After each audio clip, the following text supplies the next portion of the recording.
effectivement l'actualité, c'est aussi, voilà, on a vu des procès, enfin des procès qui sont en cours, un procès, une jeune femme. Alors aujourd'hui, est-ce qu'on doit s'affoler, pas s'affoler, qu'est-ce qu'on fait? Alors, on regarde les facteurs de risque. Donc, je vous ai dit qu'il y avait une probabilité sur 0,0002 ou 4 d'avoir une thrombose sous pilule. Mais le vrai problème que personne ne veut regarder et qui n'est pas cité dans les textes, et qui n'est pas cité parce que personne n'ose le dire, c'est que le vrai problème des accidents veineux chez la femme de tout âge, c'est pas la pilule de deuxième ou troisième génération ou quatrième génération, c'est la cigarette. Le vrai problème, il est là. C'est que, mesdames, excusez-moi, mais si vous fumez... Ne te fâche pas, s'il te plaît. Ah si, ça m'énerve. Ça m'énerve parce qu'on panique, et on pose des tas de questions paniquantes pour un hypothétique risque légèrement augmenté, parce que c'est la pilule de troisième ou quatrième génération. Oui. Mais alors là, je vais vous dire, nous, au niveau statistique, bon, je ne veux pas dire qu'on rigole, parce que quand ça arrive, c'est pas drôle. Une thrombose veineuse, voire un accident vasculaire cérébral, qui peut être la conséquence de la thrombose veineuse. Mais alors, il y a un vrai risque dont tout le monde se moque, c'est le risque multiplié par 3 ou 4 d'avoir un accident, une embolie et un accident vasculaire cérébral beaucoup plus grave quand la pilule est associée au tabac. Alors, le risque avec le tabac augmente multiplié par 4 à partir de 5 cigarettes par jour. 5 cigarettes, c'est pas beaucoup.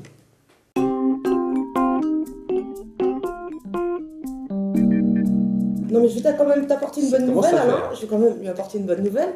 Les chiffres sont tombés il y a quelques jours.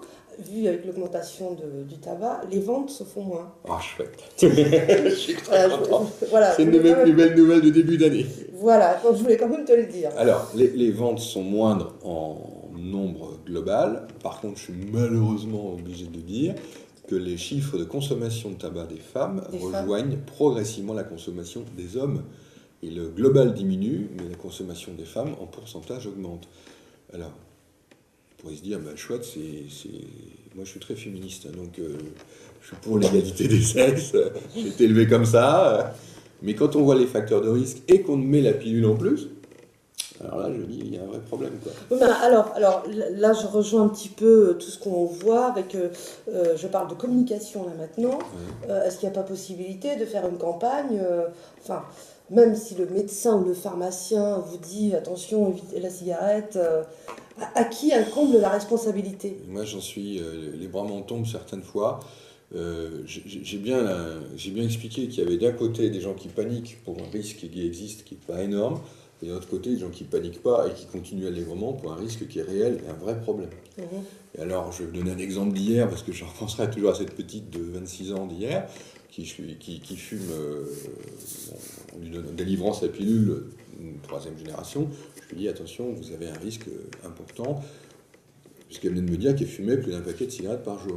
Je lui dis là, vous êtes en multiplié par 10, 12 le risque d'avoir un accident vasculaire cérébral. C'est des trucs qui vous laissent un peu neuneux là. Enfin, oui, il faut tristement le dire, le rappeler. Ouais. C'est pas un accident qui arrive hypothétiquement. C'est des trucs qui vous laissent des handicapés, séquelles, quoi. Voilà, des séquelles assez lourdes. Et éventuellement, on a du mal à parler. Il faut se rééduquer. Et c'est dur et on y arrive petit à petit.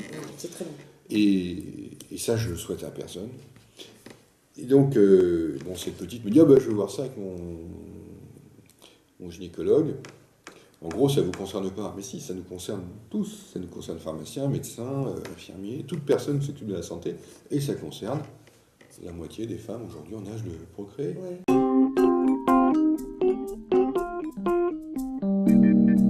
Alors, pour terminer sur le sujet, la pilule, il y en a des dizaines, enfin plusieurs sortes différentes. Après, c'est chaque personnalité, avec son médecin, son gynécologue. Oui, alors c'est pas une question de personnalité. Alors, en gros, j'en reviens sur mes histoires de calcul. Les premières et deuxième générations sont des pilules qui peuvent provoquer sur une prise de poids, on le sait, qui ont des avantages, donc c'est qu'elles sont moins, comment dirais-je, elles vous protègent comme elles sont fortement dosées. Si vous l'oubliez, vous décalez de 2 heures la prise ou 3 heures la prise, il y a moins de risque de perte d'effet. D'accord. Les pilules de 3e, 4e génération ont beaucoup moins d'inconvénients. Mais on vient de découvrir qu'il y en avait d'autres, puisque maintenant, il y a aussi des inconvénients. mais sur d'autres éléments de santé, de prise de poids, de ce qu'on appelle l'hirsutisme, les poils qui poussent, tout ça, ça le fait beaucoup moins avec ces nouvelles pilules, donc on est content. Là, il y a des inconvénients, donc risque de thrombose veineuse, donc il ne faut pas avoir d'autres facteurs de risque, et risque aussi de la sensibilité à l'heure de prise. C'est-à-dire que si vous la prenez à 22h et qu'un jour vous la prenez à 4h du matin, l'efficacité de la pilule a diminué considérablement. D'accord, ouais, il faut rester régulier Il faut rester régulier sur les heures de prise. J'insiste bien, c'est l'heure qui compte là. Il faut bien être stable à 1 heure près à peu près sur ces pilules-là. Avantage, inconvénient. La vie est pleine de ces choses-là. Ce sera le mot de la fin. Ça sera le mot de l'espoir pour 2013. Merci beaucoup Alain, à bientôt. À tout temps. Au revoir.